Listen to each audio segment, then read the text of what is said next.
Je pense que c'est une seule et même casquette. Quand on n'est pas encore parent, on a l'impression que c'est quelque chose de très détaché de devenir parent. Bienvenue sur le podcast Yaniro.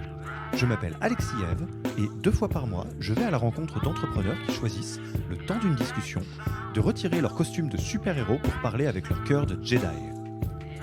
Là où les super-héros de l'entrepreneuriat sont infaillibles, les Jedi doutent, se trompent et bravent les 1000 turbulences de l'aventure entrepreneuriale. Je pense que c'est en fait faux de dissocier les deux parce que finalement, Yaniro, ce n'est pas qu'un podcast. En effet, nous organisons régulièrement des ateliers gratuits dédiés à l'impact de l'humain sur la croissance en start-up. Comment ne pas se faire bouffer par sa start-up ? Que faire si mon associé vient de Mars alors que je viens de Vénus ?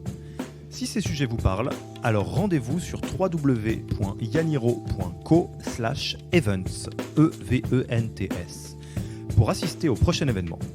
C'est le meilleur moyen pour aller plus loin, tout simplement. donc j'étais effectivement entrepreneur en mer et donc ma fille est née en février 2018. Je vous donne donc rendez-vous en vrai pour un prochain atelier Yaniro. Et en attendant, vous laisse avec ce nouvel épisode du podcast. Bonne écoute! Eh bien, bonjour Marie, je suis ravi de t'accueillir pour ce nouvel épisode du podcast Yaniro. Et alors, c'est une grande première, double grande première. D'une part, parce que c'est le premier podcast qu'on enregistre à distance. Alors, période de lockdown oblige, on a testé plein de nouvelles choses. Et d'autre part, ça tombe bien parce que tu n'es pas sur le sol français, tu es actuellement à Londres, si je ne dis pas de bêtises. Absolument, merci de m'avoir invité Alexis. Oui, je suis basée à Londres effectivement. Alors, je ne cache pas mon excitation et ma hâte de démarrer cet épisode parce que donc cet épisode fait partie de la petite série qu'on a lancée avec nos amis du Partech Shaker. Donc, j'en profite pour saluer Sarah et Isabelle. Sur le sujet de cette double casquette un peu bizarre de je suis entrepreneur d'un côté, ça prend évidemment toute ma vie, donc ça c'est une casquette qu'on connaît bien dans le podcast, mais ça prend toute ma vie, mais pas tout à fait, parce qu'il y a une autre partie de ma vie qui me prend toute ma vie, c'est ma vie de famille, ma vie de parents. Et donc, comme on avait discuté avec Julien Niquet de Epsor sur quid de je suis entrepreneur et père, aujourd'hui, avec Marie, on va discuter de ma vie d'entrepreneur. Elle a beaucoup de choses à raconter sur sa vie d'entrepreneur, mais de mère également. Absolument. Alors, du coup, peut-être que je vais te laisser te présenter sur ces deux casquettes, que tu puisses nous en dire un petit peu plus sur, à la fois dans la vie de famille, côté enfant, comment ça se passe, ils sont combien, ils ont quel âge, et dans ta vie d'entrepreneur aussi, de quoi on parle. On va parler de Hayden, qui a vécu une belle révolution entre 2016 et maintenant. Donc, comment est-ce que tu présenterais ces deux casquettes, Marie ? Je pense que c'est une seule et même casquette. Quand on n'est pas encore parent, on a l'impression que c'est quelque chose de très détaché de devenir parent. Moi, j'étais entrepreneur avant d'être parent, donc j'ai décidé de monter la boîte en 2015.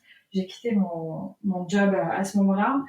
J'ai mis 6 mois après à finalement formaliser l'idée avec Pierre-Jean, qui est devenu mon cofondateur. Au début, j'avais donc d'autres idées en tête et je suis devenue mère quasiment 2 ans plus tard en fait. Donc j'avais déjà monté la boîte et ensuite ça devient une seule et même casquette. Je pense que c'est en fait faux de dissocier les deux parce que finalement, quand on est entrepreneur, on fait ça tout le temps. C'est très très, ça nous consume un petit peu aussi et donc on peut pas séparer complètement.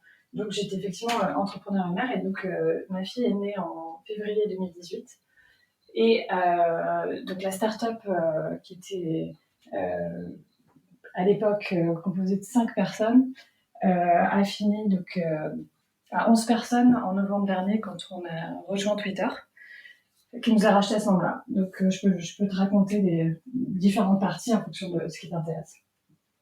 D'accord, donc là, actuellement, tu es mère d'une petite fille qui a donc 2 ans, c'est ça ? Ouais, 2 ans et 4 mois. 2 ans et 4 mois.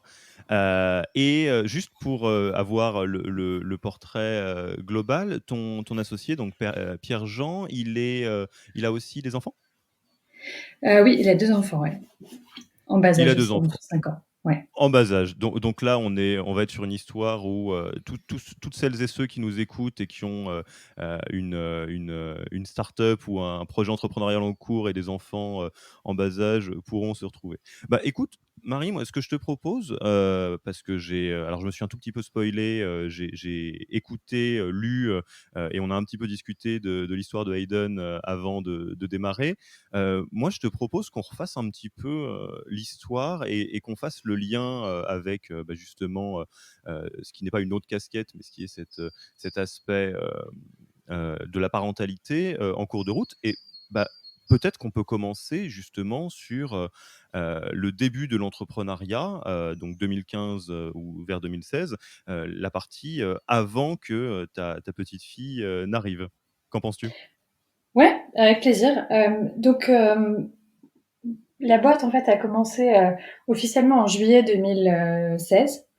C'est à ce moment-là qu'on l'a incorporée. Ensuite, on a vraiment commencé opérationnellement à recruter ma première personne, enfin, le premier employé qui nous a rejoint en avril 2017. Ce qui s'est passé Hmm. entre juillet et avril, c'est que premièrement, on a structuré la boîte, on a levé des fonds. On a levé 750 000 dollars avec des investisseurs qui étaient en Angleterre, un petit peu en France et aux États-Unis. Des angel investors principalement, à part Kima, qui est le seul investisseur institutionnel qui nous a rejoint à ce moment-là. Et Mhm. à ce moment-là, on était donc une toute petite équipe, Pierre, Jean et moi. Et c'est vraiment à partir de 2017 où on a pu passer de l'idée en fait à l'exécution. D'accord. Alors peut-être c'est le moment de faire un petit focus sur, le projet, pour les personnes qui nous écoutent qui ne connaissent pas bien, Hayden, puis pour peut-être, remettre un peu de contexte sur le type de boîte que c'est, je dirais? Oui, absolument. Donc Aiden, c'est une boîte de B2B SaaS, donc Software as a Service. Et l'idée, c'était d'apprendre un logiciel informatique à se comporter de la même manière qu'un analyste marketing. Donc le logiciel qu'on a développé, c'était une plateforme qui était pluguée dans Facebook, dans Snapchat, dans Twitter, dans AdWords, et qu'on vendait à des équipes marketing. Et donc les équipes marketing s'en servaient pour quoi? Pour se connecter le matin, ouvrir un dashboard qui leur générait des recommandations d'optimisation sur leurs dépenses publicitaires. Et eux, ils avaient simplement à appuyer sur la recommandation et il y avait un do it button, donc fais-le. Par exemple, change le budget sur cette campagne Twitter ou diminue le budget sur cette campagne Snapchat. Ça détectait aussi des anomalies, tout un tas de trucs. Arrête cette Mmh. campagne, par exemple, parce qu'elle performe pas bien. Et donc, il y avait un bouton fais-le. Et c'était ça la vraie magie dans notre produit, c'est que ça leur sauvait énormément de temps, ça leur économisait énormément de temps, parce qu'en appuyant sur ce bouton, ils n'avaient pas à aller dans les interfaces différentes, et ça changeait automatiquement leurs settings pour eux. Mmh. Et alors comment ça se passe cette, 1re phase donc, dans la partie, on démarre, on crée l'équipe, on commence à lever les premiers fonds, on commence à, se rapprocher d'une phase de lancement de produit, heu et donc effectivement, toute cette phase-là, tu, n'es pas, encore, accompagné de ta petite fille. Hem, Comment ça se passe ton engagement dans la boîte? Je dirais, est-ce que tu es, à 100 dans, le portrait de l'entrepreneur, qui passe beaucoup de temps? Ou alors tu avais déjà un œil très attentif sur certains, aspects de vie de famille, enfin comment ça se passe à cette époque-là? Quand on rejette un œil là-dessus? Ouais, en fait, déjà, moi, je vais expliquer juste un truc, c'est que en Angleterre, il y a pas de filet de sécurité. Donc l'engagement, il est total quand on décide de quitter son job où on est payé et après on monte une boîte. Il y a pas de chômage qui nous paye pendant 2 ans, ça n'existe pas. On est Mmh. payé 0. Donc je vais dire un truc que j'ai pas vraiment partagé avant, mais je pense que je vais le faire maintenant parce que c'est un gros tabou quand même. Les gens écoutent ces podcasts, mais la réalité, c'est qu'ils savent pas s'ils peuvent se projeter ou pas parce qu'ils savent pas combien ça coûte de monter une boîte. Oui. Alors moi, je sais pas combien ça coûte aux autres puisque c'est tabou.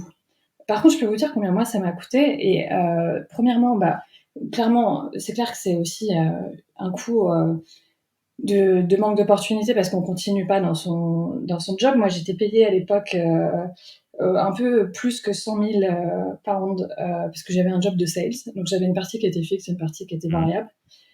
Et j'ai mis de l'argent de côté. Ça m'a coûté plus de 25 000 pounds personnellement.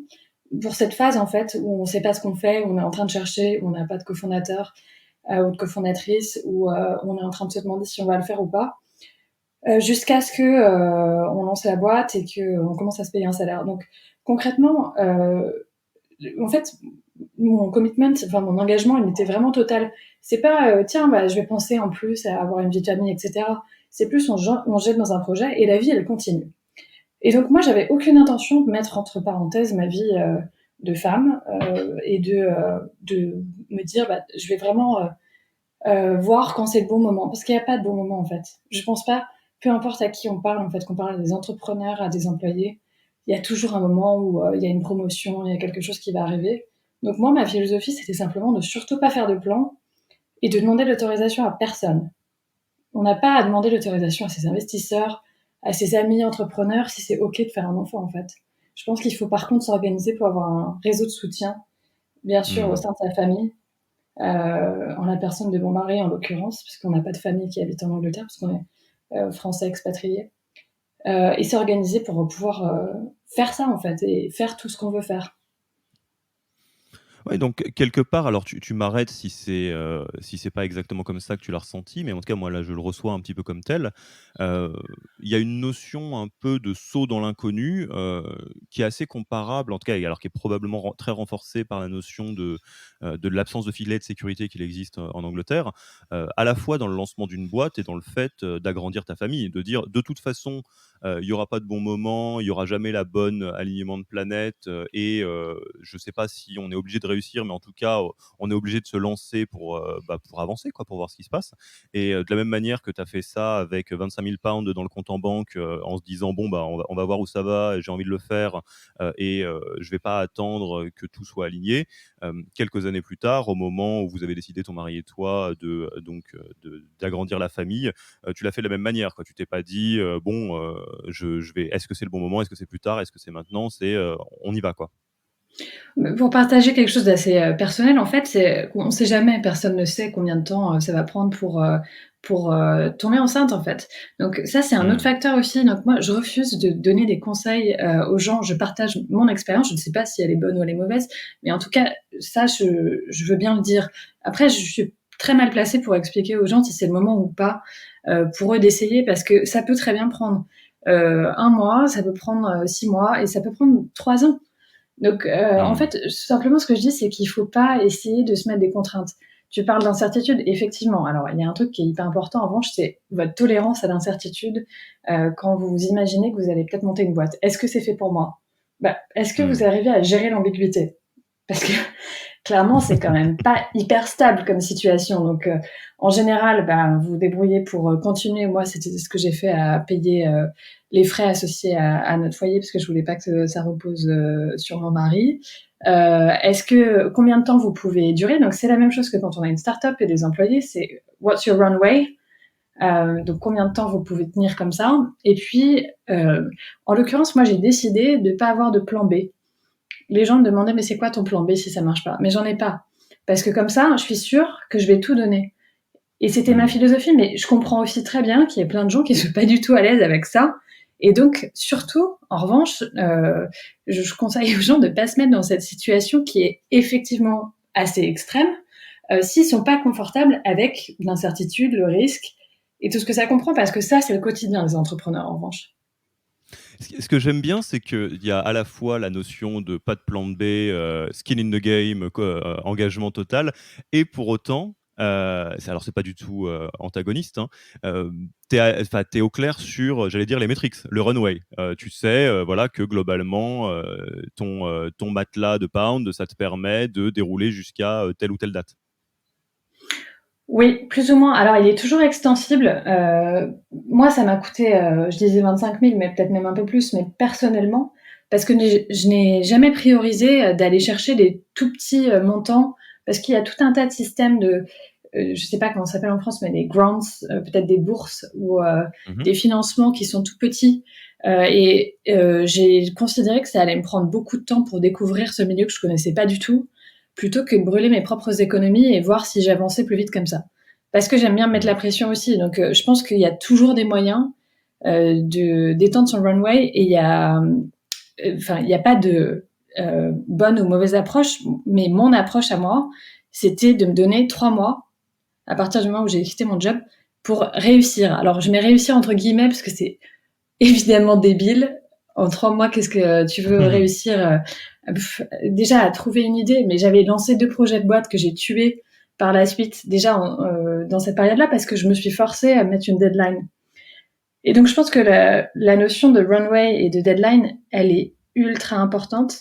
Et honnêtement, moi, ça fait 10 ans que je suis à Londres, donc je suis un petit peu connectée à l'écosystème français parce qu'on a bien évidemment eu la chance d'avoir des super investisseurs français, dont Partech.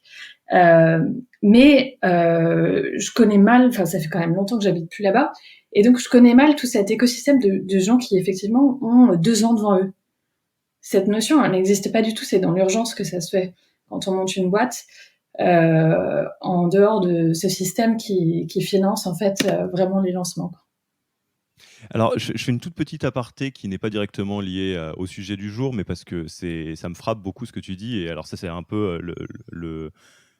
l'intérêt, je dirais, d'avoir des écosystèmes différents, notamment l'écosystème londonien.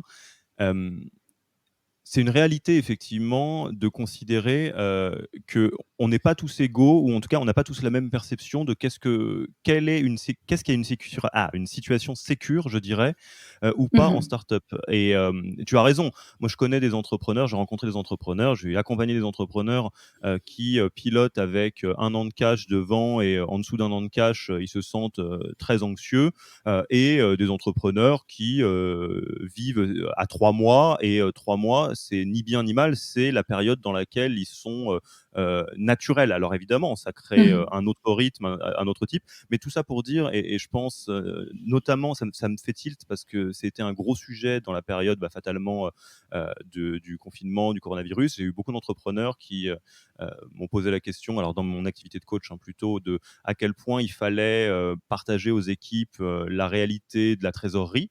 Et il Mhm. me semble que c'était une information brute qui n'avait pas beaucoup d'intérêt pour des équipes, parce que qu'est-ce que ça veut dire? J'ai 10 000, 20 000, 100 000, 1 million dans le compte en banque, sans connaître le cash burn, sans connaître quoi. Et même Bien sûr. en connaissant tout ça, pour peu que la boîte ait eu pris l'habitude de fonctionner avec 3 mois de trésor ou avec 1 an, c'est pas la même conclusion. Voilà. Une petite aparté là-dessus. J'imagine que tu es aligné là-dessus. Alors, non, alors en fait, c'est intéressant parce que nous, on a toujours été complètement transparents. Moi, j'ai toujours tout partagé. Je disais exactement combien de cash burn on avait, combien on avait en banque, combien de temps il nous restait.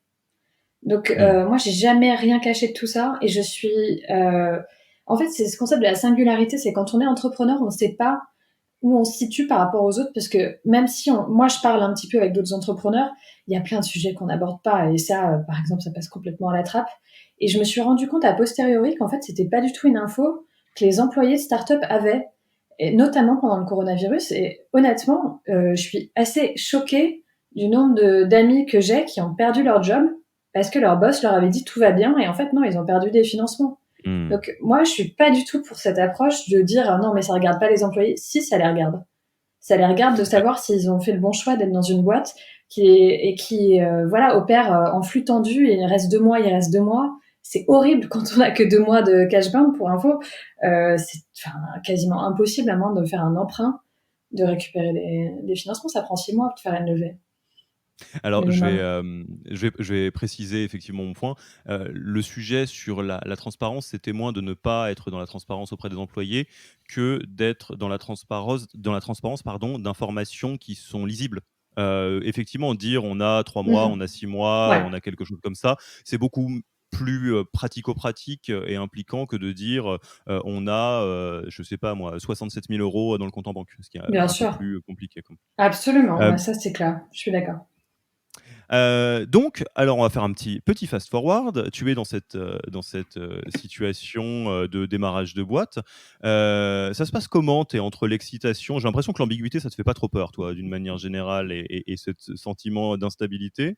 Qu'est-ce que tu Pas du tout. en retiens comme émotion, entre guillemets, de ces premières années avant l'arrivée de ta fille? Bah, le début, moi, je trouve ça génial, mais c'est aussi un moment où on se sent très seul. On est très seul. Je rigolais en disant que, bon, Mhm. j'exagérais, c'est pas vrai, mais que les 3 quarts de la boîte sont nés de moments où j'étais en train de réfléchir seule en pyjama dans le bureau. Et c'était pas aussi glamour ou sexy que les gens imaginent. C'est beaucoup de temps passé seul et beaucoup de temps, bien sûr, passé à discuter entre cofondateurs quand on en a plusieurs en l'occurrence. Mais au début, c'est particulier parce que, en fait, comme on n'a rien prouvé du tout, on est dans une situation, on est en demande. On est en demande de conseils de la part de gens qui l'ont déjà fait. On va chercher des informations dans des livres, on est complètement absorbé par un sujet, on parle que de ça. On devient peut-être aussi moins connecté aux nouvelles parce qu'on est obsédé par seulement un sujet, c'est l'entrepreneuriat. Donc moi j'ai adoré, mais j'avais aussi complètement conscience que j'étais peut-être quelqu'un de pas hyper, enfin j'exagère, mais de moins ouvert sur le monde, donc de moins intéressant dans les soirées avec les amis parce que y a rien qui m'intéressait. Il y a que l'entrepreneuriat qui m'intéressait, donc c'était vraiment une phase où on est heads down, on a la tête baissée sur un seul sujet, il me semble. Ouais, et puis c'est vrai que l'analyse marketing et l'IA en soirée, il y a des gens que ça intéresse, il y en a que ça intéresse un petit peu moins, hein, faut bien le dire. Il y en a beaucoup que ça intéresse pas et c'est ok. Faut juste avoir conscience de ça. Donc, faut se retenir d'en parler et faire semblant d'être connecté à l'actualité politique. J'avais aucune idée, mais franchement, j'ai un peu honte parfois de me rendre compte, mais effectivement, je savais plus ce qui se passait dans le monde. Ouais. Hmm. Et alors, donc, on arrive à, à la naissance de ta fille.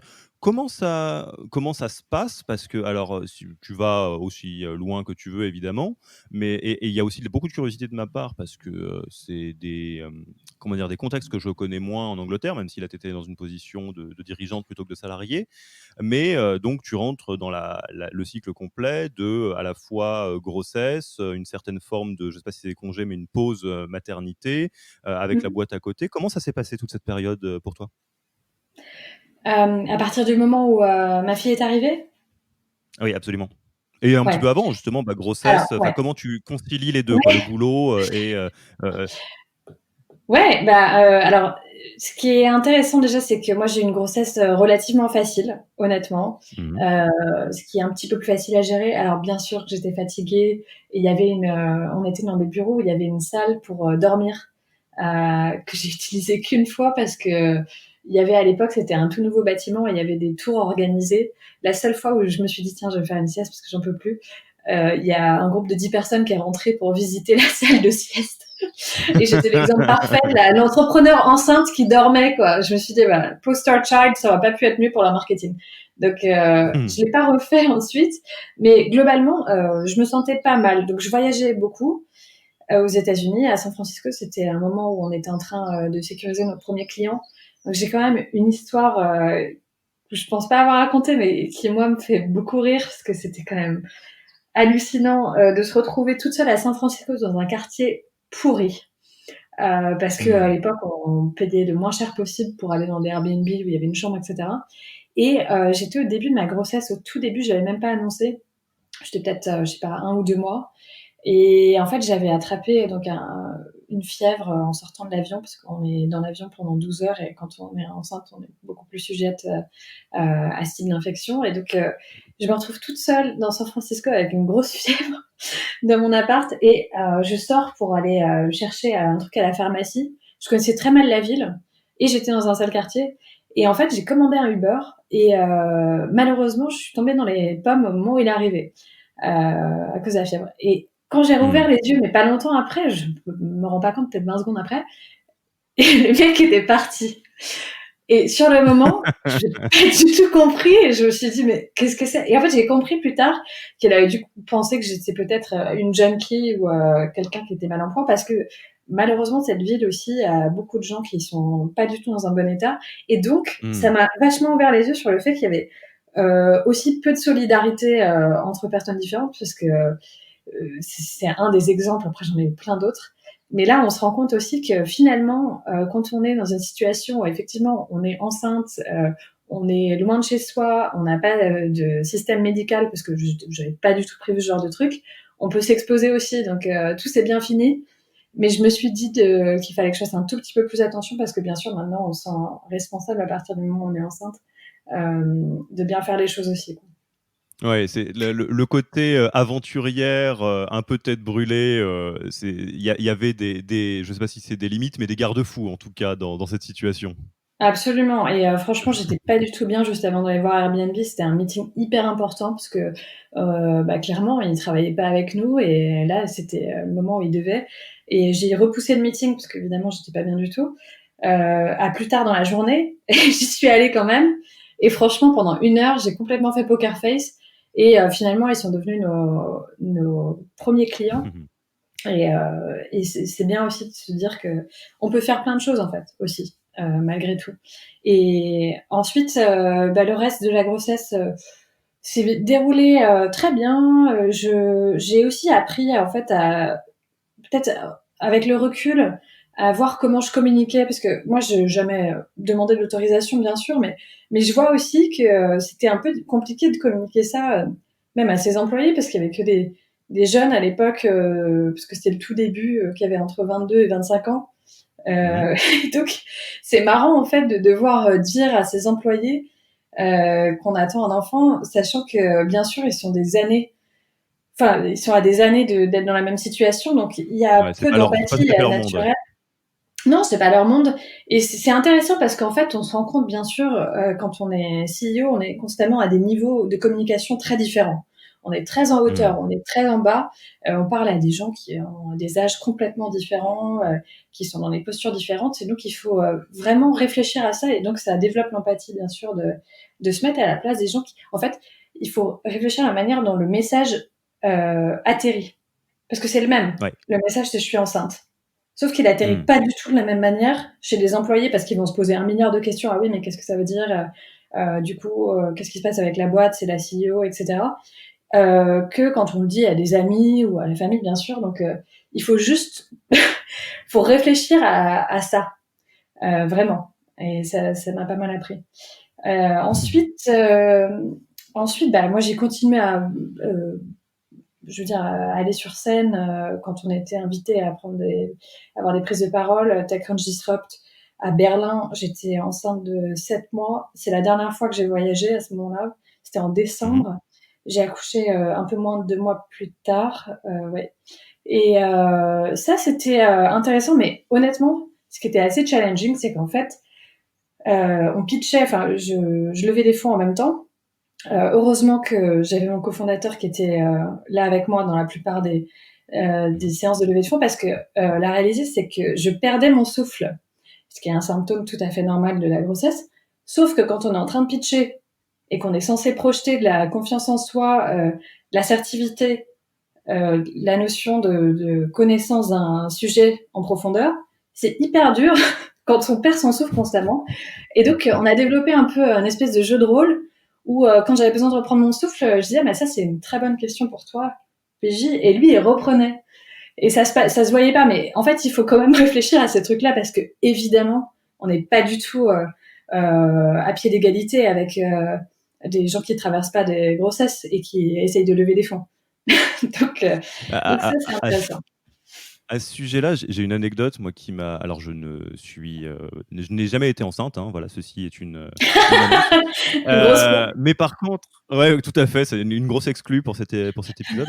En revanche, j'ai une anecdote une très bonne amie, Florence Cagassi, qui est, voilà, très entrepreneur et un tempérament de fonceuse et qui a, 2 enfants et quand on échangeait pendant sa grossesse, elle m'a dit quelque chose qui m'a beaucoup frappé. Alors c'est vraiment, quelqu'un qui déborde d'énergie, et qui, voilà, très engagé dans tout ce qu'elle fait et elle m'a dit à un moment donné, genre je crois ça devait être 6e ou 7e mois de sa grossesse, et ben, j'ai compris pourquoi est-ce qu'on laissait, la place dans le bus aux femmes enceintes. Parce qu'en fait, le fait d'être debout, de marcher, au bout d'un certain moment ou pour certains types de grossesse, c'est hyper épuisant et ça l'a vraiment frappée parce qu'elle se disait elle s'est retrouvée en fait entre, l'envie, l'intention, la flamme qui était toujours la même, hein, parce que ça n'a pas bougé, c'est quelqu'un d'hyper engagé et une certaine forme de, limite qui était, bah, biologique, ce qui est normal, hein, et ça résonne beaucoup dans ce que tu me dis, avec, l'espèce de puzzle qu'il faut résoudre, de dire voilà, bon, bah, je vais pitcher pour des levées de fonds ou bien pour des exercices importants. Et la question, c'est pas de nier le fait que bah, le fait d'être enceinte, ça va par exemple couper un petit peu ton souffle, comme tu l'as dit toi-même, ce qui est normal, qui n'est rien d'inquiétant a priori par ailleurs. Mais on est quand même dans un exercice où il faut démontrer une certaine forme d'assertivité. Et donc, dans ce cas-là, vous avez trouvé une solution avec ton associé. Je trouve que c'est assez chouette d'arriver à concilier le tout.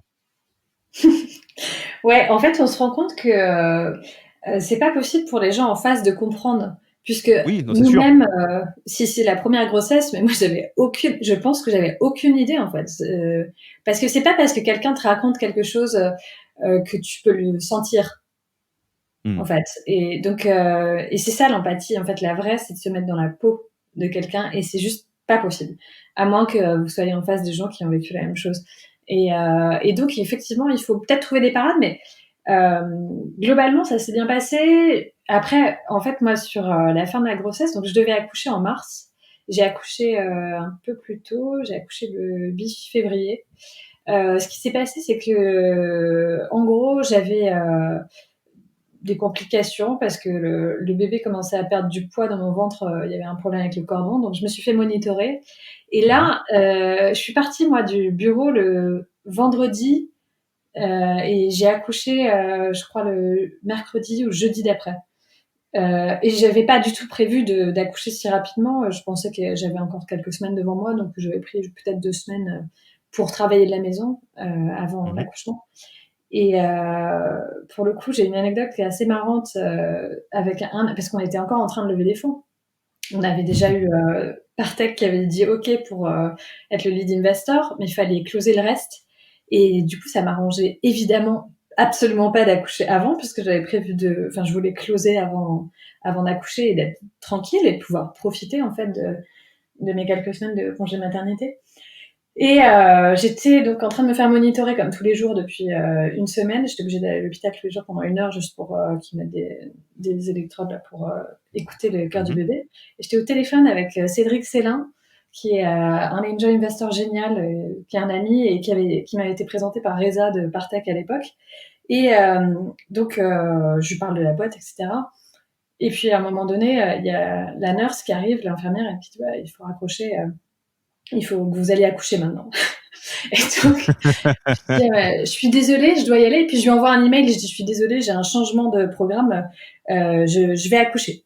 Et je ne savais pas que j'étais enceinte. Et il m'a répondu, t'es hardcore. Ah non, mais tu m'étonnes.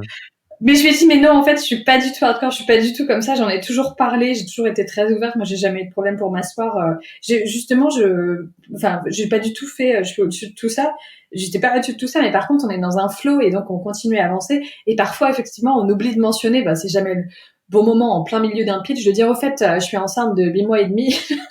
Donc, ça allait venir après. Et finalement, Cédric a rejoint d'ailleurs le round. Mais je me suis rendu compte que ça paraissait un peu extrême, effectivement, de l'extérieur. Bon, je te laisse, je vais accoucher, hein, j'arrive, je reviens. Il y a un peu alors que non, j'avais prévu en plus de prendre donc 8 semaines off à partir de l'accouchement. Et donc à partir de ce moment-là, moi je suis pas revenue au bureau pendant 8 semaines. D'accord. Donc ça c'est bien. En revanche, malheureusement, comme on n'a pas réussi à closer, avant, c'était un peu compliqué parce que ce qui s'est passé, c'est que on avait espoir que mon cofondateur pourrait closer le reste du round, mais comme on était encore early stage, pré-revenu, bien évidemment, les investisseurs disaient non, mais nous, on a besoin de voir Marie, quoi, ceux qu'on n'avait pas encore vus, en fait.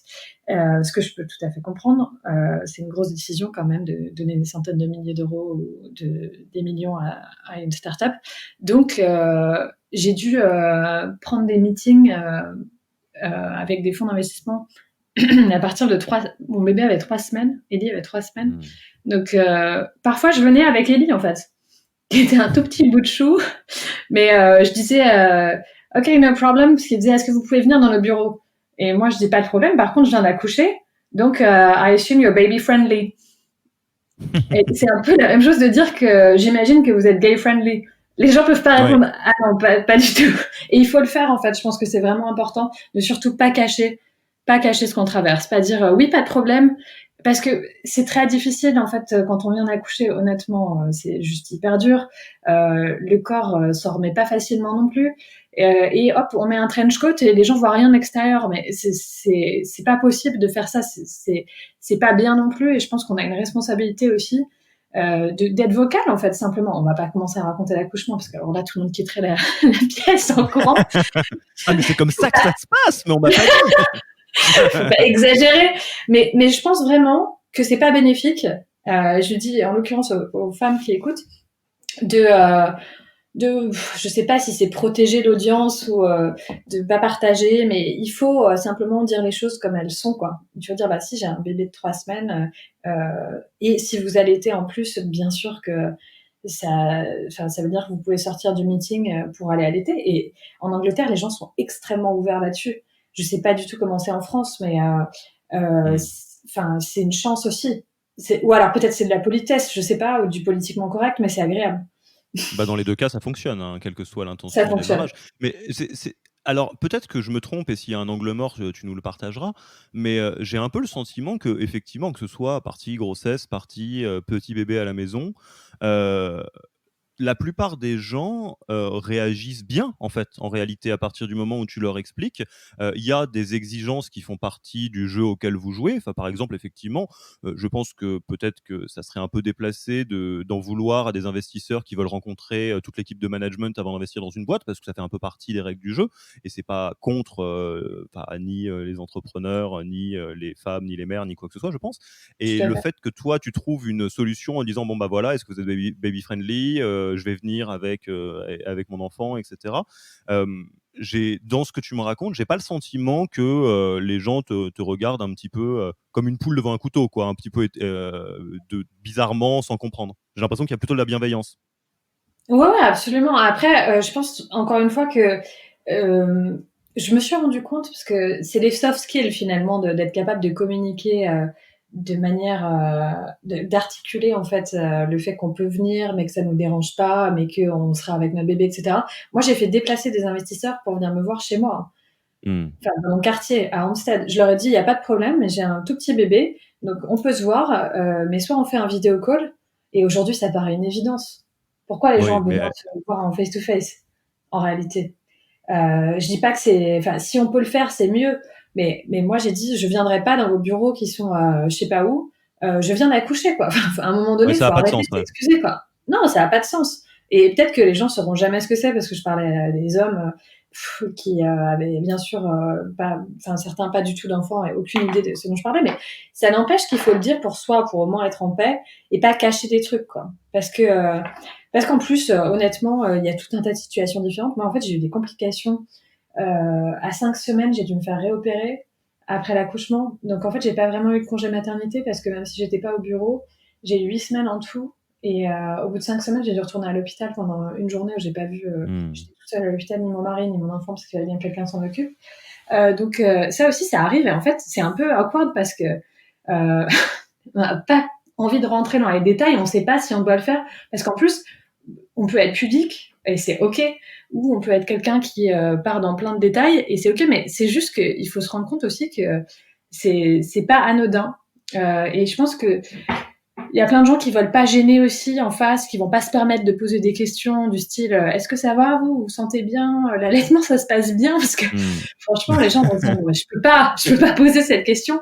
Et en fait il y a un parallèle qui est, je trouve assez intéressant, cette gêne que les gens qui n'ont pas traversé quelque chose ont, elle existe dans tout un tas de domaines en fait, pas du tout seulement dans la maternité. Là en ce moment, malheureusement, il y a eu des événements hyper tragiques aux États-Unis la semaine dernière. Et il y a Oui. le mouvement Black Lives Matters qui est en train de prendre énormément d'importance. Et moi, je me suis trouvée dans une position assez intéressante et challenging parce que bien évidemment, je suis un leader blanc, une leader blanche dans une entreprise où il y a tout un tas de collègues qui souffrent énormément de la situation. Et il faut trouver les mots alors qu'on n'est pas dans ce club. De la même manière que les pères sont dans le club de la parentalité, mais un partenaire d'un fonds qui a 32 ans peut-être a pas du tout d'obligation de comprendre ce que traverse une entrepreneur qui vient d'avoir un enfant. Et c'est un petit peu gênant pour eux aussi, ou pour elles, parce que parfois c'est bien sûr des femmes aussi, de pas trouver les mots, quoi. Et donc, je pense qu'il faut aussi libérer la parole des deux côtés. En même temps, je pense que les entrepreneurs doivent mettre les gens à l'aise, mais sans cacher, bah ouais, que c'est un accouchement, c'est pas, c'est pas aller chercher un café, quoi. C'est un marathon et c'est un peu compliqué. Et de l'autre côté, d'avoir des gens qui ont un petit peu d'empathie, parce que honnêtement, c'est hyper blessant d'avoir des gens qui font comme si de rien n'était. Parce que Mais toi, tu as fait oui, le plus oui. beau truc de ta vie, en fait. Tu as fait un truc incroyable, tu as fait un enfant. C'est ouf. Ça change vraiment tout. Et tout d'un coup, bien sûr, tu t'en fous dans l'instant, mais rien ne compte plus que ça. Et toi, tu arrives et les gens, ils s'en foutent. Et ils disent juste, Mmh. OK, ça, ça, en fait, c'est pire que tout. Et je trouve que c'est bien, à la limite, moi j'ai entendu beaucoup de gens, des Français d'ailleurs, qui me disaient, ouais, mais les Américains, les Anglais, les Anglo-Saxons, ils sont faux cul. Ils sont hypocrites parce qu'ils sont toujours là, hey, how are you doing? Oh, that's totally awesome, you're my best friend. Et moi, j'ai jamais compris ce discours parce que je me dis, mais attends, moi, Mais je c'est vachement préfère que sympa. les gens ils soient comme ça. Mais oui, en fait, on se sent vachement mieux quand les gens, même si, enfin, moi, je ne dirais pas que c'est faux. En plus, je pense pas du tout que ce soit, mais même si c'est pas aussi sincère et profond que des amitiés de 15 ans, c'est agréable et je pense que c'est une skill que beaucoup de gens devraient développer. Ça me fait penser à quelque chose que tu viens de dire. Alors, l'empathie des uns et des autres et de nos interlocuteurs, c'est difficile de la contrôler ou d'avoir une certaine forme comment dire, de maîtrise dessus. Il y a quelque chose qui est, moi, en tout cas, quelque chose que j'aimerais partager aux entrepreneurs, notamment aux entrepreneurs qui démarrent. Euh, Comment dire? C'est important d'avoir une idée du cadre qu'on souhaite, sur beaucoup de choses et d'être capable de l'assumer et de le partager. Et vous allez voir en fait qu'en réalité sur beaucoup de choses, il y a des comment dire? Des contraintes qu'on se met tout seul. Je dis «on» parce que, bah, étant un être humain et un entrepreneur comme les autres, ça m'est arrivé, ça m'arrive encore. Mais tu vois, de la même manière que tu dis, à des futurs investisseurs, bon bah là, OK, super pour faire un meeting, mais ça sera soit en visio, soit chez moi, parce que, bah voilà, j'ai un petit bébé à la maison. En réalité, il y a pas de contrainte à se mettre là-dessus parce que, bah, un investisseur, il est comme tout le monde, il veut juste, essayer d'investir dans une jolie boîte et rencontrer les gens, mais c'est pas Dieu le Père, qu'il faut aller voir, chez lui, sur son trône. Et tu vois, j'ai beaucoup d'entrepreneurs, très, qui démarrent et qui me disent, voilà, bah, en fait, j'ai arrêté tout, j'ai arrêté le sport, mais ça me rend mal, et cetera. Par exemple, hein, je prends quelque chose de trivial. Ils Ouais. disent: «Bah, pourquoi tu fais pas du sport?» «Ah bah, parce que, quel message je renvoie, si je pars, du bureau à 19h les mardis et jeudis?» Bah, je fais: «Rien, tu peux dire aux gens, je fais du sport». Voilà. Et Céline de Litchi, elle fait du yoga, hein, mardi et jeudi, et il y a pas de problème. Le cadre, on peut le fixer. Qu'est-ce que ça veut dire si tu réponds pas à un email dans les 5 minutes? Bah, pas grand-chose. Et il y a pas mal de cadres qui peut se positionner pour créer une manière de travailler qui est tout aussi engagée, mais qui est plus écologique. Mais par contre, on revient sur ce que tu disais, il faut le communiquer. Il faut que ce soit clair et bon et juste aussi, hein, parce que si tu dis bon bah je bosse qu'un jour sur deux parce que j'aime bien me reposer, peut-être qu'à un moment donné, il y a des gens qui vont trouver ça un petit peu chelou. Encore que, hein, si c'est une règle du jeu, pourquoi pas. Mais voilà, ça me fait penser à ça. Je sais pas ce que ça t'évoque dans le cas particulier de la maternité, mais nous, c'est quelque chose qu'on rencontre Non, beaucoup. absolument. Bah, en fait, il y a un concept qui est important, c'est lead by example. Donc, ce que vous faites en tant que fondateur autorise les gens qui travaillent avec vous à le faire aussi. Et de la même manière, si vous partez tous les jours du bureau, d'ailleurs, je vais te mettre complètement à l'aise avec ça. En Angleterre, les gens se barrent extrêmement tôt, ce qui, moi, m'a Mmh. vachement perturbée en tant que Française, parce que je travaillais à Paris avant. Effectivement, c'est pas du tout les mêmes rythmes. Par contre, ils prennent quasiment pas de pause déjeuner. Ils sont là un peu plus tôt le matin. Donc en fait, ça bosse complètement. Mais c'est clair que cette notion de partir à 7 heures, elle n'existe pas. Les gens partent Mmh. avant 6 heures, même en start-up. Et donc, c'est tout à fait accepté de faire du sport, c'est même hyper encouragé ici. Et par contre, si en tant que leader, vous êtes quelqu'un qui fait des remarques, qui dit t'as pris ton après-midi ou je ne sais quel genre de truc que j'ai entendu à l'époque quand je travaillais à Paris, mais j'ai l'impression que ça se dit encore. Bien sûr que les gens vont se sentir mal à l'aise et vont pas faire ce genre de truc, ils vont pas s'autoriser à faire ça, et ça crée une ambiance hyper pourrie. Faut être hyper attentif à ne pas créer une ambiance malveillante qui vient de votre part. Donc déjà, ce genre de remarques dérogatoires, il faut bien évidemment les bannir, mais effectivement, je pense qu'il faut communiquer quand on prend du time off. Il faut aussi faire attention à ce qu'on envoie sans le vouloir comme message. Par exemple, moi, j'ai pris donc 8 semaines de congé maternité, et j'ai quelqu'un qui travaille avec nous qui m'a dit des mois plus tard, ouais, je voulais discuter parce que du coup, en fait, je comprends pas trop, mais c'est quoi le... Enfin, tu penses que du coup, les personnes qui vont tomber enceintes vont devoir prendre 8 semaines? Et pas du tout. Jamais je me suis imaginé ça, parce que c'est pas du tout normal de proposer ce genre de choses à tout le monde. Mmh. Mais il faut articuler le fait que c'est quelque chose qu'on s'impose à soi pour des raisons très particulières, parce qu'on a une position différente dans la boîte et qu'on n'attend pas la même chose des autres. Donc, pour en revenir à ton point, il faut pas, par contre, partir un jour sur deux et se dire ça c'est pour moi, j'ai besoin de ça, mais vous avez pas le droit. Mais pas vous, faites ce que je dis et pas ce que Ouais, je fais. exactement. Donc ça, bien évidemment, c'est interdit. Par contre, il faut se rendre compte aussi que si on s'impose des restrictions, bah, oui, bien sûr. Enfin, nous, on rentrait chez nous pour aller chercher nos enfants le soir vers 18h, parce qu'ils sortaient de la crèche et que c'était comme ça. Mais bien sûr qu'on travaillait après, on n'attendait pas du tout de la part de nos employés qu'ils soient connectés. On n'était pas en train de Mmh. traquer qui est sur Slack, qui est pas sur Slack. Et du coup, comme on n'était pas au bureau physiquement, parce qu'on a des enfants, alors que personne d'autre n'avait des enfants, hein. Donc personne d'autre n'avait cette contrainte, ben, les gens partaient. Donc ça aussi, Mmh. il faut savoir le gérer. Comment on fait quand on est dans une position où il y a que les leaders aussi qui font ça et qui, du coup, créent un truc sans faire exprès. Ça aussi, c'est intéressant à gérer. Alors, on va faire un petit fast forward parce que la boîte grandit, vous êtes en train de pousser les murs de vos bureaux, vous déménagez et alors j'ai vu dans l'article Medium que tu as posté à ce sujet une petite anecdote qui m'a fait sourire. Tu disais, bien sûr, c'était un bureau baby friendly. Qu'est-ce que ça veut dire un bureau baby friendly? On est en 2018 là. Ah bah moi j'ai amené Ellie dans le bureau. Alors il faut aussi savoir que il y a de toute façon tout un tas de parents qui sont dans des positions pas simples quand l'enfant qui est à la crèche se met à tousser ou avoir de la température. La crèche l'appelle immédiatement Ouais. et dit, enfin nous c'était une assistante maternelle puisqu'elle était toute petite, elle est à partir de 3 mois. Euh, le bébé est malade ou le bébé a la varicelle par exemple. Donc, la photo que j'ai mise, en l'occurrence, là, c'est Ellie était au bureau pendant nos meetings parce qu'en fait, elle avait la varicelle. J'ai demandé à tout le monde si les gens l'avaient eu. Tout le monde a dit oui. Je dis, est-ce que ça vous dérange si j'amène Ellie qui a la varicelle au bureau? Ils m'ont dit non, pas de problème. Donc, elle était Mmh. là. Et il y a un moment qui était hyper drôle parce qu'elle était vraiment toute petite. C'était même avant ça. Je sais plus pourquoi, mais je l'avais amenée. Et du coup, elle faisait 2 siestes. Donc le matin, elle en faisait une. Et donc on l'a mise, enfin j'ai mis dans sa poussette et puis on travaillait tous. Et d'habitude, on a de la musique au bureau. Et évidemment, elle n'arrivait pas à dormir. Donc quelqu'un a dit, ah bah, je peux mettre de la musique classique. Donc on a mis de la musique Mmh. classique. Puis après, je suis sortie 2 secondes pour aller chercher un café. Et je reviens, il n'y avait plus de lumière dans le bureau. C'était un espace sieste pour Ellie.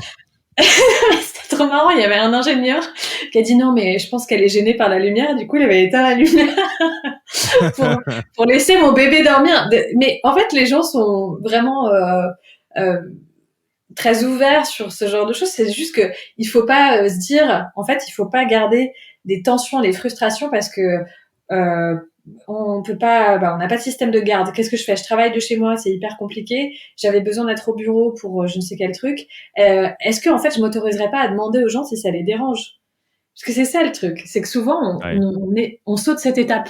On dit non, non, ça se fait pas. Mais on sait pas si ça se fait J'imagine pas. avant même de leur demander que ça va les déranger. Alors que je pourrais leur demander et si ça les dérange, ils le diront peut-être, effectivement. Absolument, ouais. Donc ça m'est arrivé de rarement, mais enfin rarement. Eddie, elle est venue au moins 5-6 fois, hein, je pense, mais à Mmh. des moments différents. parce que c'était juste approprié, parce qu'on prenait un Eurostar à 5 heures de l'après-midi, que j'avais besoin qu'elle soit avec moi parce que c'est trop compliqué de la rechercher. Donc elle était au bureau. Ça m'est arrivé de faire des one-on-one autour du canal avec la personne avec qui je faisais un one-on-one, un catch-up, et Ellie dans la poussette.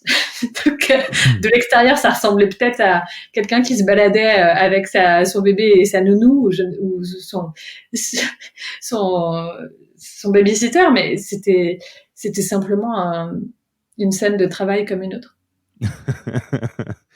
Et du coup, sur les premiers mois de vie de Ellie, comment est-ce que tu as reconfiguré, si tu as reconfiguré, l'équilibre ou le rythme, les routines, de travail tant à la maison, la manière dont, avec ton mari, vous êtes organisés?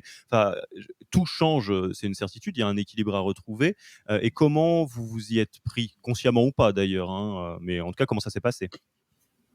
Ouais, c'est une bonne question. Alors, donc elle était chez une assistante maternelle qui la gardait jusqu'à 18 heures. En Angleterre, c'est assez rare en fait.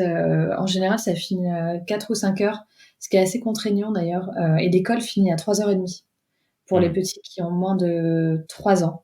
Même jusqu'à 5 ans, souvent. Donc, c'est hyper contraignant. Donc, il y a beaucoup de femmes qui arrêtent de travailler aussi, parce que les systèmes de garde sont franchement pas du tout abordables et il n'y a pas du tout d'aide.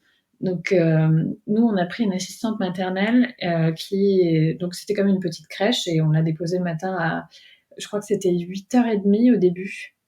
Et on allait la chercher à tour de rôle avec mon mari, un jour sur deux à 18 heures. Donc un jour sur deux, je devais quitter le bureau à 5h30 pour aller faire Enfin, je venais en vélo, donc j'avais 25 minutes à peu près de vélo pour aller chercher Ellie. Et un jour sur deux, c'était lui.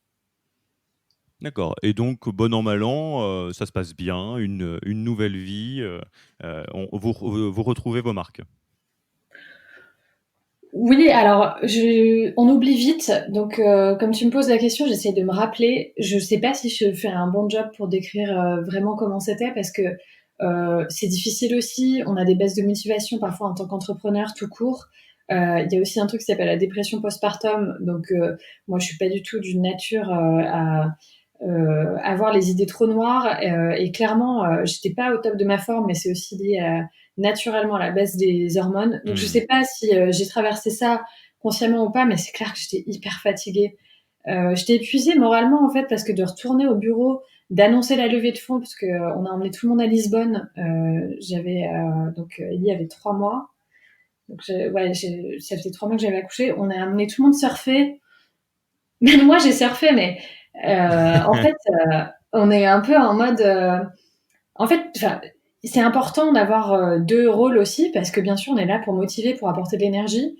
Et ça m'a vachement épuisée d'être un peu. À l'époque, je me suis rendu compte que j'avais ce rôle de cheerleader Ouais. du groupe ou de coach. Et en fait, c'est dur d'être seule à l'avoir et de devoir apporter beaucoup d'énergie, puisque chacun apporte des choses différentes. Et moi, ça avait été un peu mon rôle, et c'était plus facile à porter clairement quand j'avais peut-être moins de charge mentale aussi.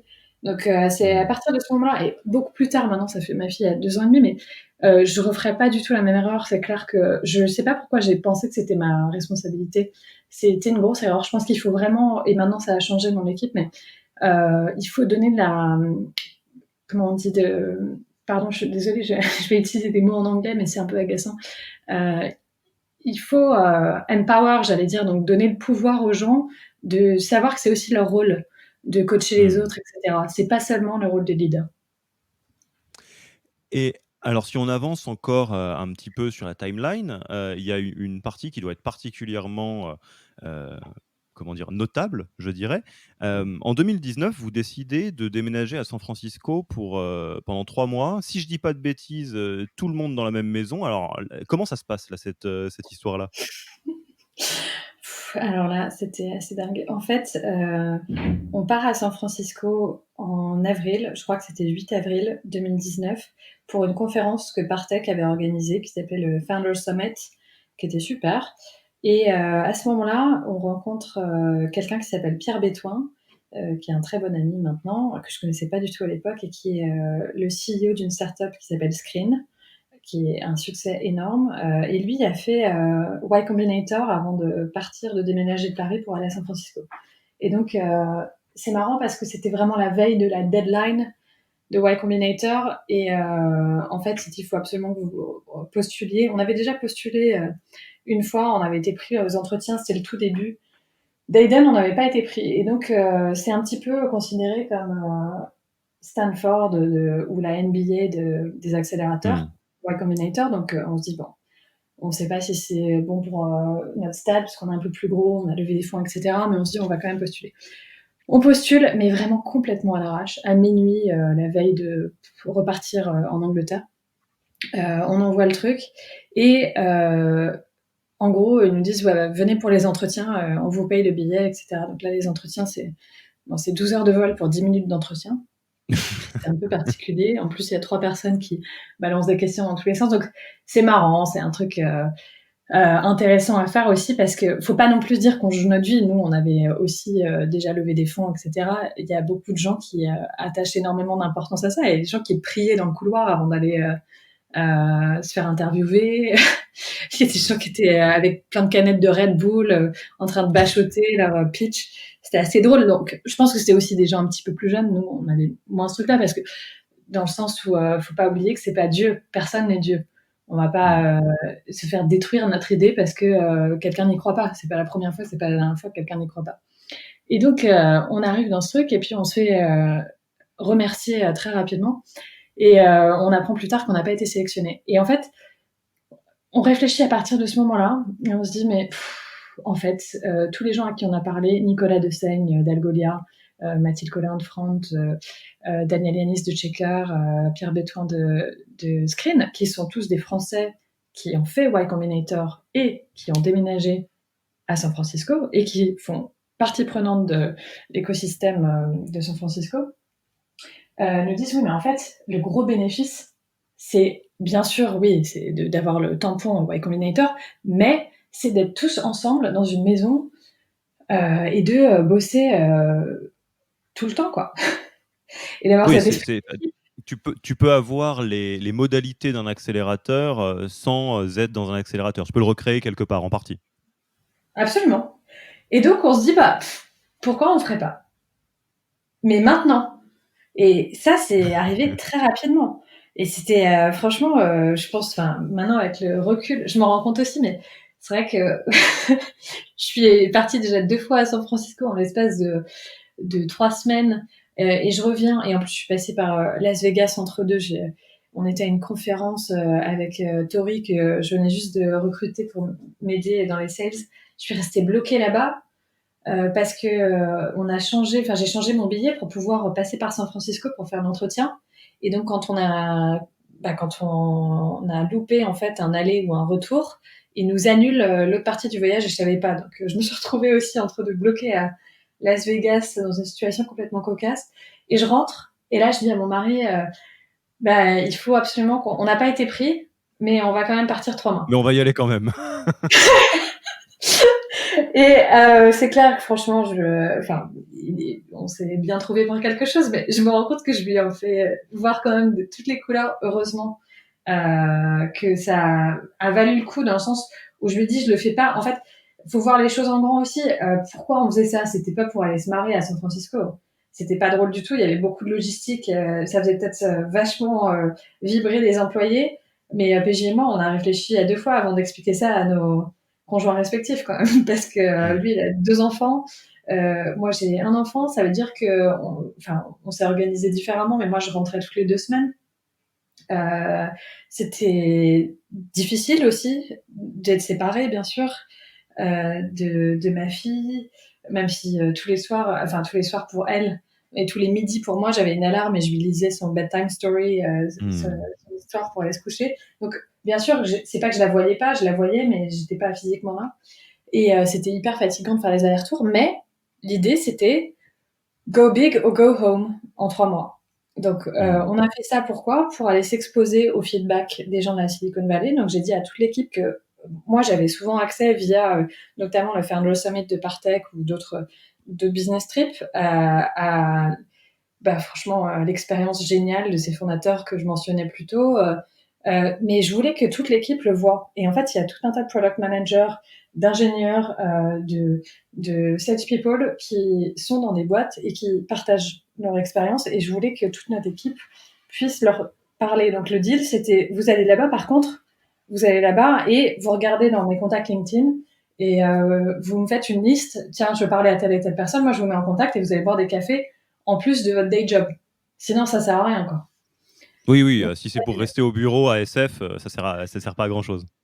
Exactement. Et donc, on a annoncé ça à toute l'équipe. On a fait des slides. Genre, big news, on part habiter à San Francisco. La tête des gens. Ah, c'était génial. Il y a eu beaucoup de moments comme ça. Et donc, Léa, qui était notre head of product, a dit moi je veux bien aider pour trouver un endroit. Elle a trouvé un super plan, un Airbnb, mais c'était trop marrant parce que en fait c'était la personne qui avait acheté la maison, c'était une maison incroyable qui avait vue sur le Golden Gate Bridge, sachant que moi j'avais toujours été dans les trous à rats horribles des quartiers les moins fréquentables de San Francisco. J'avais même jamais vu je pense ce pont. Et donc, elle dit, j'ai trouvé ça. Je me suis dit, mais qu'est-ce que c'est que cette histoire? Ça va nous coûter 30 000 dollars par mois. Et pas du tout. Elle a négocié le prix. Ça a coûté 10 000 dollars, ce qui est pas du tout cher pour une maison qui avait 5 chambres, 4 chambres, pardon. Et en fait, la personne qui avait acheté ça avait revendu sa boîte à Microsoft. C'était un entrepreneur de 45 ans à peu près, qui était en attente de pouvoir avoir le permis de construire, de la refaire. Donc, c'était un super plan. Et on a déménagé là-bas et c'était unique pour les employés. C'est extraordinaire d'avoir fait ça. Pour nous, c'était aussi super. Et on a fait un shift à ce moment-là, un pivot stratégique. On est passé de enterprise clients à small and medium businesses. On a lancé le produit sur Product Hunt grâce notamment au soutien de la communauté des entrepreneurs qu'on avait rencontrés. Et ça s'est très bien passé. Et en fait, ça a été clé pour toute la suite. Bien sûr, on serait jamais fait racheter au final et on a eu plusieurs offres en l'occurrence, donc on n'aurait jamais été dans cette situation où notre produit se serait retrouvé sur les radars de grosses boîtes de tech si on n'avait pas fait ça. Oui, ce que j'allais dire, c'est quand tu disais go big or go home, là pour le coup, vous avez intéressé la faune locale, pour le dire poliment. Et qu'est-ce que je voulais dire? Oui, comment vous discutez de ça avec ton mari? Est-ce qu'il y a quelque chose, alors j'entends bien et j'imagine bien, c'est une très bonne chose, d'avoir, un mari qui te soutient de la même manière que j'imagine tu le soutiens dans ce qu'il fait. Hem, Comment ça se passe? Vous vous dites: «Bon, bah, là, je dois faire ça, j'aimerais faire ça, on le fait comme ça, peut-être on se donne 3 mois». Enfin, comment vous vous organisez pour, préparer ça? Pas la question de: «Est-ce que je le fais? Est-ce que je le fais pas?» mais comment est-ce que vous vous organisez pour, bah, justement faire en sorte que ça se passe, bien? Non mais je pense que ça doit être assez insupportable d'être marié avec moi parce que j'ai tendance à expliquer pourquoi on fait ça, le rationnel, etc. Mais quelque part, c'est pas que je laisse pas le choix, bien sûr, on en a discuté, mais la décision a été prise et après, l'idée c'était, t'inquiète pas, fais-moi confiance parce qu'on va faire ce qu'il faut. Enfin, moi, j'ai une pression personnelle pour faire en sorte que ça compte et que ce soit pas quelque chose, un sacrifice qu'on a fait sans raison. Donc après l'organisation, on a discuté effectivement si je revenais, à quelle fréquence je revenais, parce que c'est clair qu'il y a plein de gens aussi qui ont décidé de le faire différemment, parce que je suis pas la seule à être partie là-bas. En l'occurrence, les autres sont partis dans le contexte de Y Combinator. Il y a plein de gens qui sont partis 1 mois et demi, ils sont revenus une semaine et après ils sont repartis 1 mois et demi. Moi, je pouvais pas faire ça parce que j'ai un bébé de 14 Mmh. mois. Franchement, c'était hyper dur. C'est très dur de quitter son enfant. C'est une partie de soi. Ce sera toujours une partie de moi, mais quand le bébé est petit, c'est hyper difficile en fait de faire ça. Donc, donc moi, je suis revenue toutes les 2 semaines et bien sûr que c'était un choix qu'on a fait à deux et on était d'accord avec ça. Donc voilà. Et après, on a déroulé. Et encore une fois, on va retomber, sur, discussion, organisation, être, vocal sur le sujet pour que ça se passe bien. Absolument. Et après, ma famille est venue, enfin mon mari et ma fille sont venus 2 semaines aux États-Unis vivre avec nous. Et donc, certains de nos employés ont vécu avec Ellie, ma fille. C'est Sympa. Ouais, on allait faire des randonnées ensemble dans Marin County, juste derrière le Golden Gate Bridge. Et honnêtement, c'est un souvenir unique et inoubliable pour tout le monde. On en parle souvent parce que c'est vrai que c'est aussi pas tous les jours qu'on va vivre avec ses collègues et encore moins avec son boss. Mais il faut être à l'aise aussi pour le faire. Ce serait bizarre si on avait une culture de boîte qui était hyper distante et tout d'un coup on faisait ça. On avait une culture qui était assez proche quand même et qui a permis cette situation. Mmh. Et alors, donc là, on va arriver à la fin de ce chapitre, qui se conclut par votre acquisition, enfin l'acquisition, par Twitter. Comment ça s'est passé ce chapitre-là? Bah, en fait, nous, on n'avait pas du tout prévu de se faire acheter. C'était absolument pas notre objectif. Le but, c'était de faire un pivot sur les SMBs et de s'entourer de SaaS startups qui avaient bien réussi ce type de go-to-market. Et donc, on a fait ça. Et ce qui s'est passé, c'est vraiment, comme quoi ça arrive vraiment à la fin. C'était vraiment les 2 derniers jours où tout le monde était déjà reparti. J'étais la seule sur place encore parce que on avait pris quelques jours avec mon mari pour respirer un petit peu et ma fille. Et ce qui s'est passé, c'est que en gros, on a quelqu'un qui nous a contacté. On était en train de préparer. Enfin, moi, je voulais qu'on lève des fonds en rentrant. Donc j'étais en train de préparer la levée de fonds et puis on a été approché par une boîte qui était intéressée par notre produit dans un contexte d'acquisition. À ce moment-là, on s'est dit que de toute façon c'était absurde de parler qu'à une seule boîte, donc autant en discuter. J'en discutais avec certains de nos investisseurs en leur disant voilà ce qui se passe. J'étais hyper honnête. Moi, l'objectif c'était aussi qu'on voit si on avait des offres de rachat pour qu'on ait une valorisation et qu'après on puisse lever des fonds en disant bah voilà cette valorisation c'est notre benchmark. Ouais, ouais. Voilà, d'avoir du leverage tout simplement. Ce que j'encourage tout le monde à faire si il y a des opportunités qui se présentent comme ça. Et donc en fait c'est vraiment par hasard qu'on a été donc mis en contact avec Twitter et une autre grosse boîte similaire. Et en fait, on contrôle pas du tout nous quand on développe un produit, on sait pas en fait si on est sur la roadmap de certaines boîtes de tech. C'est trop difficile à savoir parce que c'est quand même pas des informations qui sont publiques. Et il se trouve qu'il y a eu un match assez rapide du coup avec la boîte, alors pas la première puisqu'on a arrêté de discuter avec eux assez rapidement, mais une grosse boîte de tech qui nous a fait une offre très très rapidement. Et à ce moment-là, ben, Twitter a aussi montré qu'ils étaient très intéressés. Et comme on a eu une offre de l'autre côté, en fait, ils ont voulu aller jusqu'au bout. Alors eux, ils n'étaient pas dans le process de faire des offres comme ça aussi rapidement. Ils voulaient faire de la due diligence avant, donc ils ont envoyé 9 personnes à Londres dans les 3 jours qu'on suivit, parce que j'étais rentrée à ce moment-là. Et là, on a été mis sur le grill. Ils nous ont posé plein de questions, bien évidemment, sur l'équipe, sur le produit. On a fait des démos dans tous les sens. À plein de gens, on s'est retrouvés dans les calls où il y avait 25 personnes. Et en fait, ils ont confirmé leur intérêt très rapidement. Et à partir de ce moment-là, mais c'est vraiment arrivé vite parce que la première interaction qu'on a eue, c'était fin août. Après, moi, j'avais prévu de toute façon de retourner à San Francisco en octobre. Enfin, bien évidemment, on y est retourné avant parce qu'on a dû aller à Los Angeles et à San Francisco pour des in-person meetings, pour les premiers meetings qu'on a fait. Donc la semaine d'après. Donc en fait, on a atterri à Londres avec ma famille le dimanche. Le lundi, c'était Labor Day, donc c'était férié.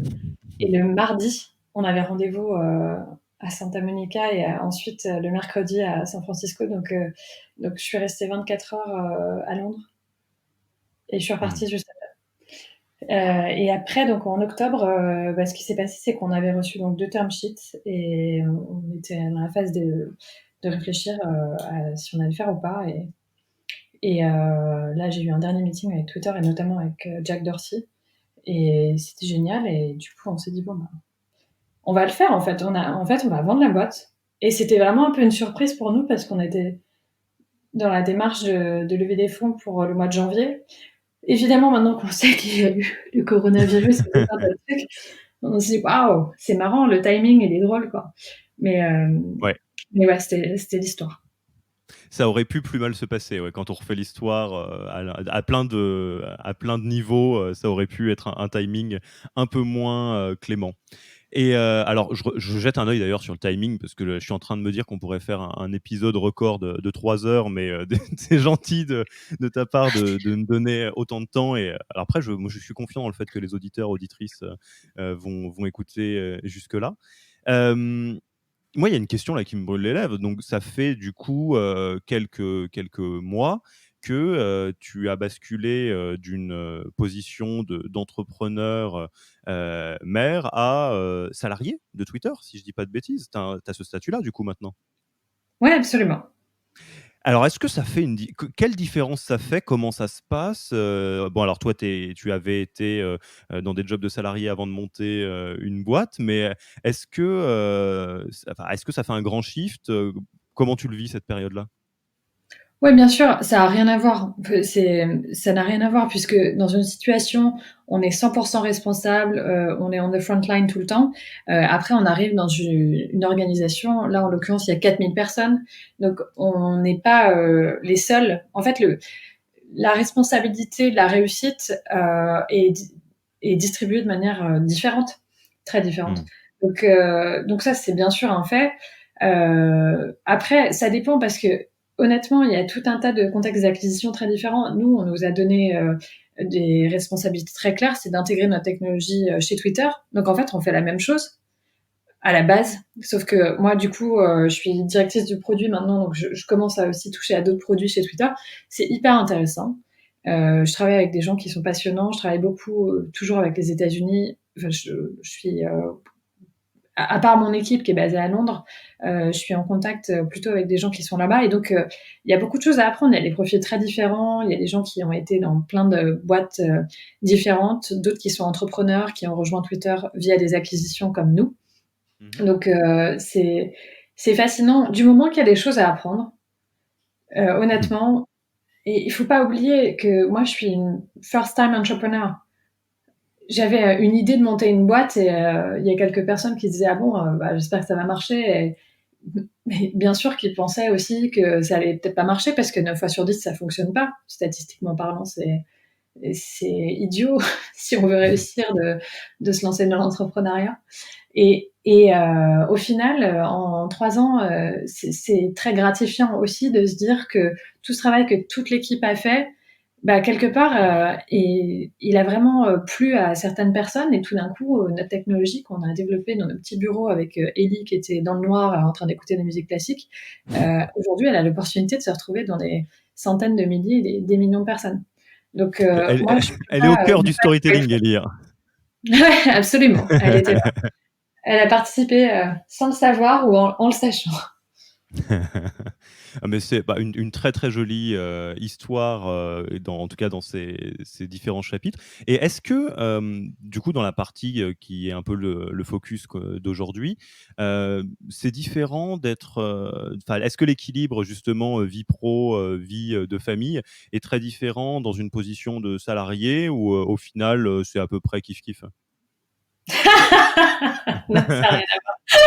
Ça a rien à Je te voir. pose la question pied dans le plat, hein. T'as bien raison. Non, non, mais là, je vais pas mentir, ça n'a rien à voir. C'est pas Mmh. du tout pareil. En fait, quand on est entrepreneur, vraiment, on est obsessionnel.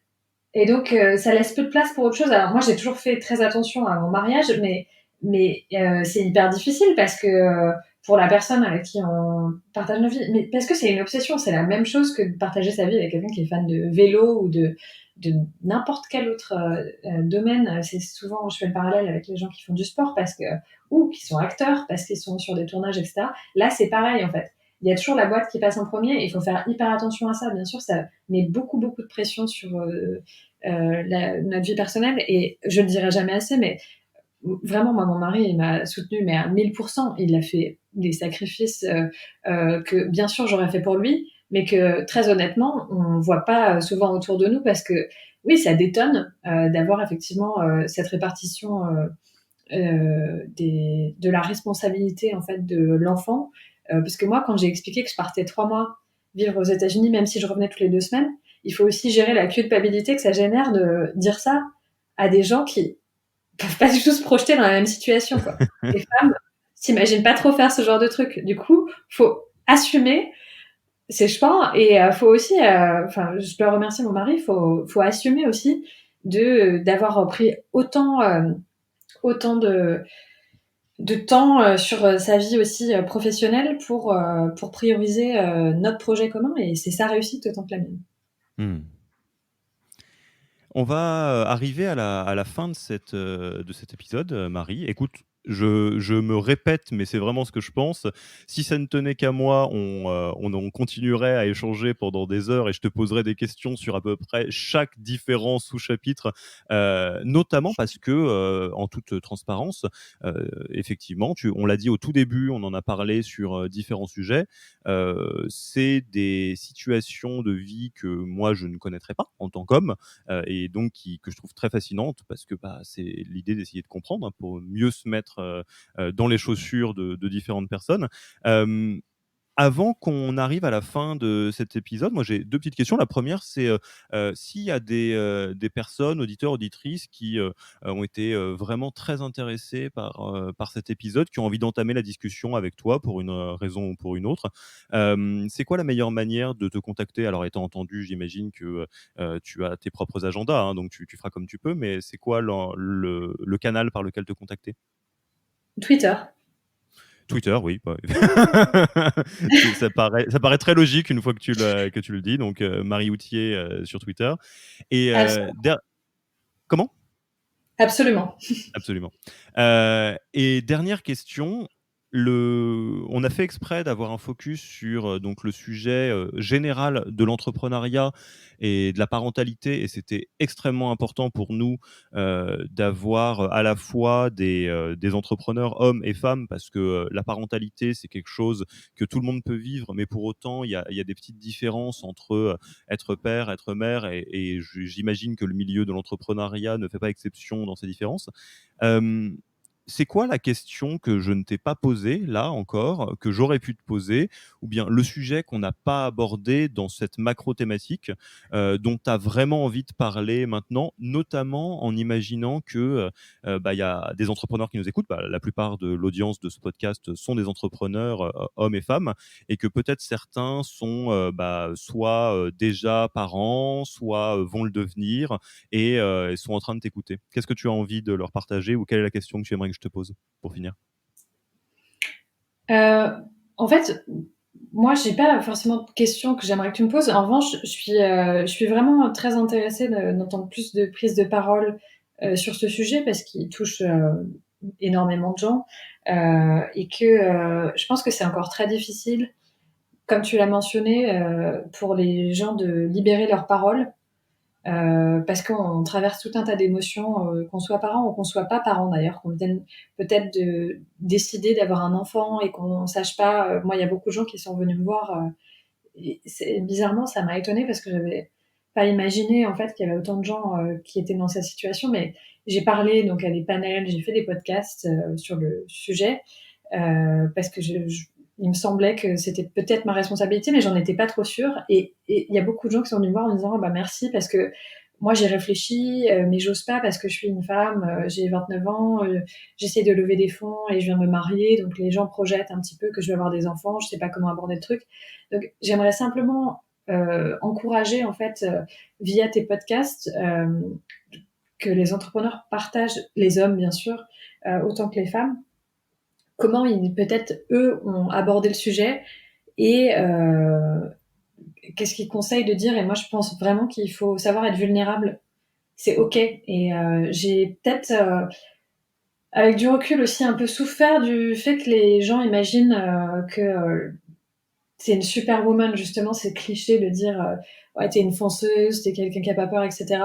Ça fait beaucoup de tort Hmm. aux gens qui décident de faire de l'entrepreneuriat. Parce que ça les met dans une position où on les imagine pas en train de souffrir.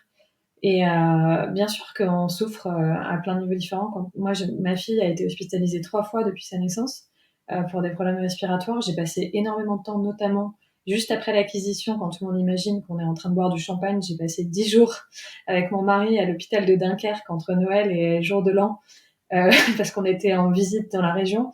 Donc, Mmh. il y a plein de choses, en fait, dont les gens ne parlent pas parce qu'on ne laisse pas la place à la vulnérabilité. On veut simplement entendre parler des histoires hyper positives et hyper pushy et fonceuses, etc.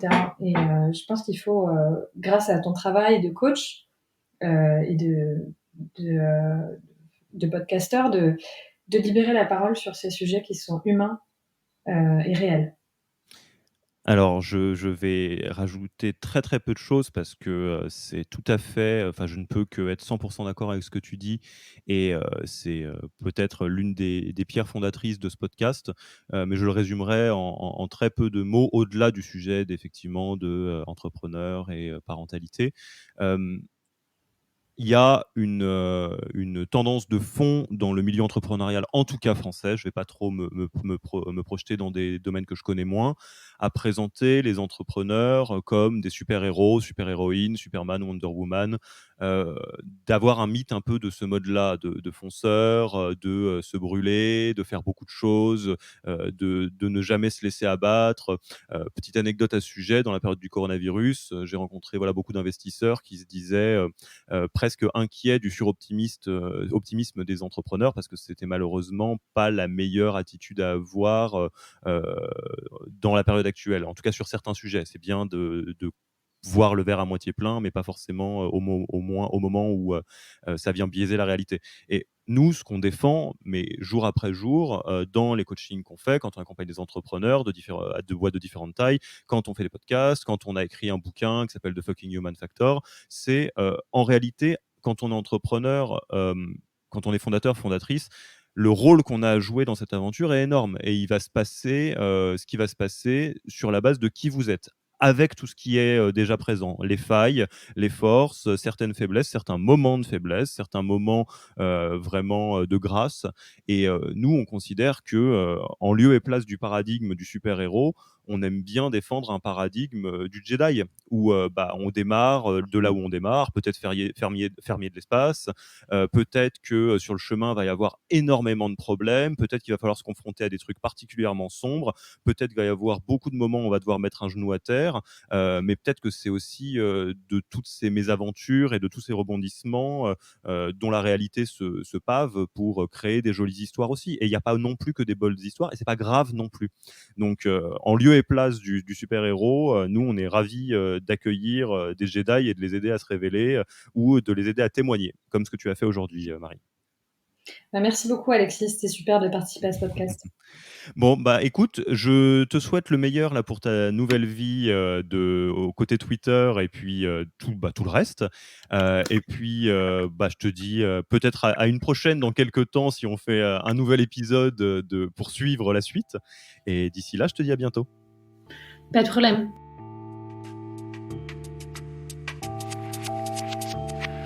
Merci d'avoir écouté cet épisode.